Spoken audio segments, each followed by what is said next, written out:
ನಮಸ್ಕಾರ, ಅಶ್ವಕೃಷಿ ಚಾನೆಲ್ಗೆ ಸ್ವಾಗತ. ನಾನು ವನಿತಾ. ಹಸಿರೆಲೆ ಗೊಬ್ಬರ ಮಣ್ಣಿನಲ್ಲಿ ನೀರಿನ ಅಭಾವವನ್ನ ತಪ್ಪಿಸುತ್ತದೆ. ಈಗ ಬೇಸಿಗೆಯಲ್ಲಿ ಕೃಷಿ ಭೂಮಿಗೆ ಹೆಚ್ಚಿನ ನೀರು ಬೇಕಾಗುತ್ತದೆ. ಆದರೆ ಅಷ್ಟು ಪೂರೈಕೆ ಆಗುವಷ್ಟು ನೀರು ನಮ್ಮ ಬಳಿ ಇಲ್ಲ ಅಂದಾಗ ಹಸಿರೆಲೆ ಗೊಬ್ಬರಗಳ ಬಳಕೆ ತುಂಬಾ ಒಳ್ಳೆಯದು. ಅವುಗಳನ್ನ ಭೂಮಿಯಲ್ಲಿ ಮಲ್ಚಿಂಗ್ ಮಾಡೋದ್ರಿಂದ ಮಣ್ಣಿನ ಫಲವತ್ತತೆ ಹೆಚ್ಚಾಗಿ ಭೂಮಿಯಲ್ಲಿ ಎರೆಹುಳುವಿನ ಸಂಖ್ಯೆ ಹೆಚ್ಚಾಗಿ ನೀರಿನ ಕೊರತೆಯನ್ನ ನೀಗಿಸುತ್ತದೆ. ಹಸಿರೆಲೆ ಗೊಬ್ಬರ ಬೆಳೆಗಳಲ್ಲಿ 2 ವಿಧಗಳಿವೆ. ಮೊದಲನೇ ಹಸಿರೆಲೆ ಗೊಬ್ಬರದ ಬೆಳೆಗಳನ್ನು ಬೆಳೆಯುವುದರ ಮೂಲಕ ಮತ್ತು ಅರಣ್ಯಗಳಲ್ಲಿ ಬೆಳೆದ ಮರಗಳ ಸೊಪ್ಪನ್ನ ಸಂಗ್ರಹಿಸಿ ಅದನ್ನು ಗಿಡಗಳ ಬುಡಕ್ಕೆ ಹಾಕುವುದು. ಉದಾಹರಣೆಗೆ ಸೆಣಬು, ಡಯಂಚ, ಹೊಂಗೆ, ಎಕ್ಕೆ ಮುಂತಾದವುಗಳು.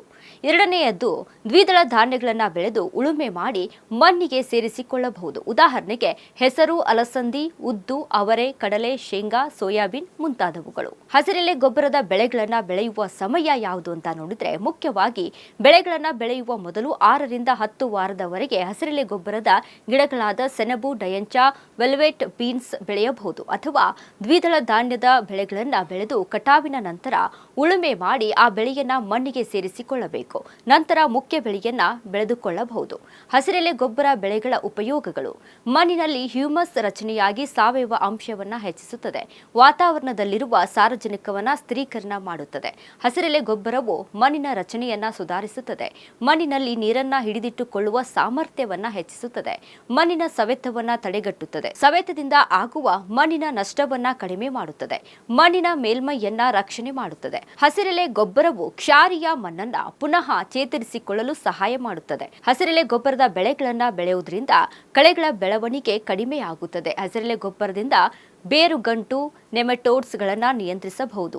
ದ್ವಿದಳ ಧಾನ್ಯದ ಹಸಿರೆಲೆ ಗೊಬ್ಬರದ ಬೆಳೆ ಮಣ್ಣಿಗೆ ಸಾರಜನಕವನ್ನು ಉಚಿತವಾಗಿ ಒದಗಿಸುತ್ತದೆ. ಹಸಿರೆಲೆ ಗೊಬ್ಬರವನ್ನು ಬಳಸುವುದರಿಂದ ಕೊಟ್ಟಿಗೆ ಗೊಬ್ಬರದ ಅವಶ್ಯಕತೆ ಕಡಿಮೆ ಇರುತ್ತದೆ. ಹಸಿರೆಲೆ ಗೊಬ್ಬರವನ್ನು ಬಳಸುವುದರಿಂದ ಬೆಳೆಗಳಲ್ಲಿ ರೋಗದ ಒತ್ತಡವನ್ನು ಕಡಿಮೆ ಮಾಡುತ್ತದೆ.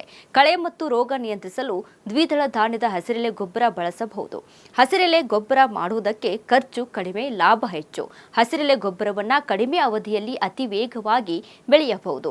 ಇಷ್ಟೆಲ್ಲ ಲಾಭದಾಯಕವಾಗಿರುವಂತಹ ಹಸಿರೆಲೆ ಗೊಬ್ಬರವನ್ನ ಬೆಳೆದು ಭೂಮಿಯಲ್ಲಿ ಮಲ್ಚಿಂಗ್ ಮಾಡೋದ್ರಿಂದ ನಿಮ್ಮ ಮಣ್ಣಿನಲ್ಲಿ ಹೆಚ್ಚಿನ ತೇವಾಂಶವನ್ನ ಅದು ಹಿಡಿದಿಟ್ಟುಕೊಳ್ಳುವಂತಹ ಶಕ್ತಿಯಲ್ಲಿ ಹೆಚ್ಚಾಗುತ್ತೆ. ಹೀಗಾಗಿ ಅಲ್ಲಿ ನೀರಿನ ಕೊರತೆಯನ್ನ ನೀಗಿಸಬಹುದು.